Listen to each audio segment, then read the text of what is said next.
Do you ever wish you could multiply yourself? That if there were more versions of yourself, you could do more work and output more projects. And with more output, that means you could work on more passion projects and potentially make more money, ultimately allowing you to do the one thing that you really love, which is filmmaking. So what if I told you you could? That there was a way that you can make a more sustainable film career and that you could work with bigger brands and make more money. And best of all, you get to work with people that inspire you and get you excited to do more projects. So in this video, we're going to talk about the one thing that's changed the path of Tenfold and how we function as a business. I'm going to show you exactly how simple this process is and how it's going to give you a more fulfilling and long-lasting career in this industry. But first, we need to understand the basics of this one thing and why it's so important as a filmmaker. To start, we need to figure out where you are in your filmmaking career. So let's dive into the one thing you need to know, which is leverage.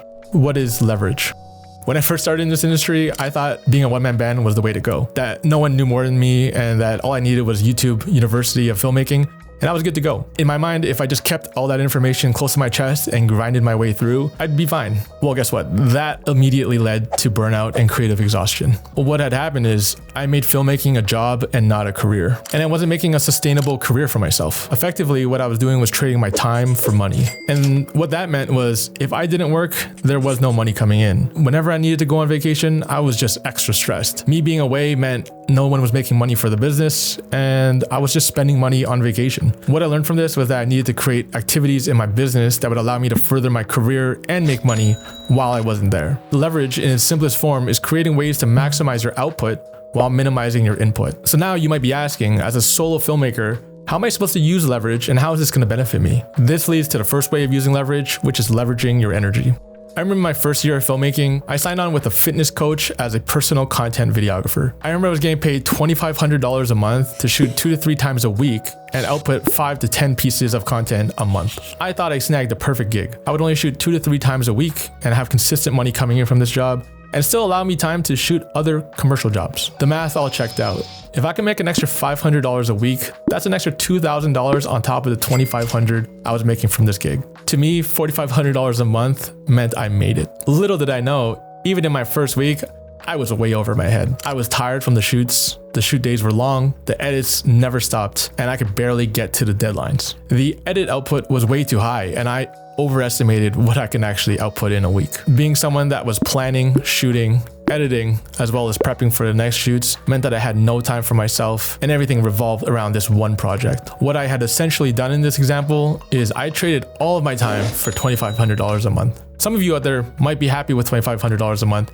and make that your full-time gig. But for me, as someone that was trying to become a commercial filmmaker, somewhere down the line meant that I had no time for myself, I had no time for passion projects, and I had no time to think about anything besides this one job. Protecting your creative energy as a filmmaker is essential. Knowing your boundaries and your value will lead you to understanding how to use leverage in this business. So here's 3 practical tips that I learned from this experience that you can use to help you leverage within your business. 1, understanding how to sell based off of value and not deliverables and time.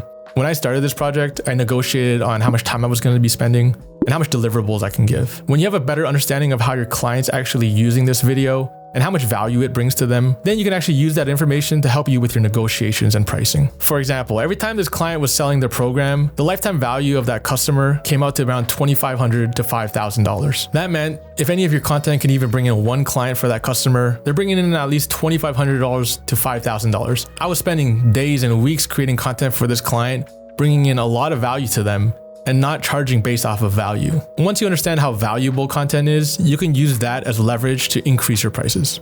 Number 2 is creating better systems. Back then, if I knew more about filmmaking and systems, I could have hired an editor to offload some of the work that I didn't want to do and the stuff that was taking up too much of my time. That would have allowed me to focus on the things that were important to me, which were high-level creative and selling more projects. Number 3 is knowing what's important to you and highlighting your strengths and managing your weaknesses.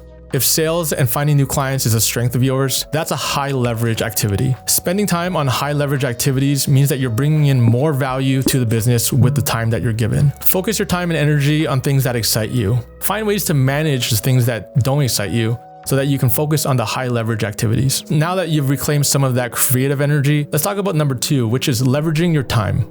Imagine in a distant universe somewhere, you're able to duplicate yourself. Do you think you'd be able to shoot more, direct more, and grow faster? Let me tell you a story about how I met my business partner, Justin. We were in almost identical situations. We were both solo videographers and we were maxed out on how much work we can do, how much income we can bring in, and we wanted to grow to new heights. It wasn't until we started working together then new doors opened up for us. We went from only being able to make 1 video a week to 2 to 3 times as much. We reclaimed energy back from each other, and that allowed us to be more creatively open and try new things. And that's when I realized the power of leveraging time. Some of you might be thinking, weren't you making less money working with another person? Yes, in the short term, but in the long term, we were putting out way more videos, getting way more eyeballs to us, and creatively, we were doing way bigger projects. The 3 things that these extra projects allowed us to do was number 1, make more money. Number 2, we gained our time back. And number 3, which I think is one of the most important things, is that we got better faster. Now, do you always need a partner like this? Not necessarily. Me and Justin just ended up having a very similar vision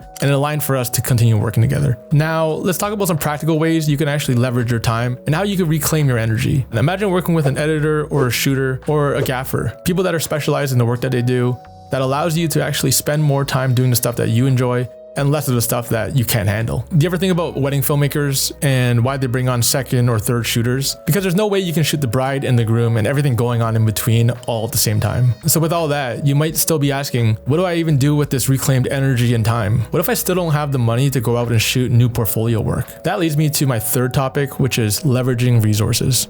Does this sound familiar at all? You go out and sell a video project, but now you realize you need a new light or you need an audio piece to actually finish the project. Either you're paying for those pieces with the deposit money or money that you've saved up from other jobs, and now you're back to square one. This might sound familiar because I was very guilty of doing this. I was always chasing, and every step forward meant 2 steps back, and I couldn't get ahead of my spending. My insecurities of solo filmmaker meant that I was spending more to overcompensate for things that I just didn't know. I was always stressed thinking I couldn't execute, and I overcompensated by buying more gear thinking that would help. But then the project would be done, and suddenly I would have all this gear sitting there that I would just never use anymore. This cycle never stopped, and that was when I thought there must be a better way. When I was solo, I had 1 camera, 1 gimbal, 1 light, 1 C-stand because that was all I can afford. And when I met Justin, he also had 1 of each piece as well. But suddenly when we started working together, suddenly we had 2 cameras, we had 2 lights, 2 stands, 2 mics. We had everything we needed without spending money that we didn't have. It wasn't until we learned how to leverage resources that we learned how to think differently. Maybe you've thought about buying a drone,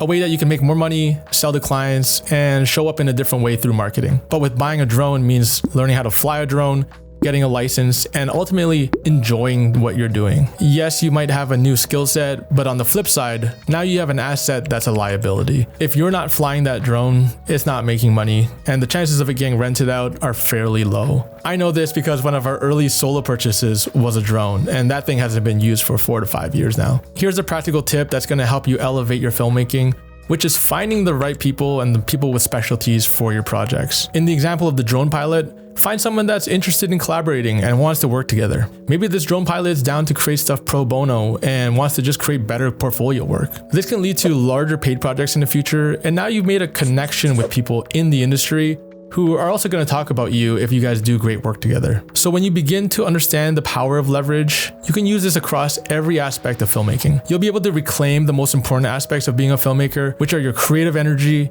your time, and your resources. Having that creative energy ready to go will allow you to see new opportunities and take those resources and time that you've reclaimed to put into new projects and make better looking images. With leverage, you'll no longer be trading your direct time for money. Now, this might all sound great, but if you're truly ready to step up your commercial filmmaking, check out this video we made about how to achieve a cinematic look. We'll see you there.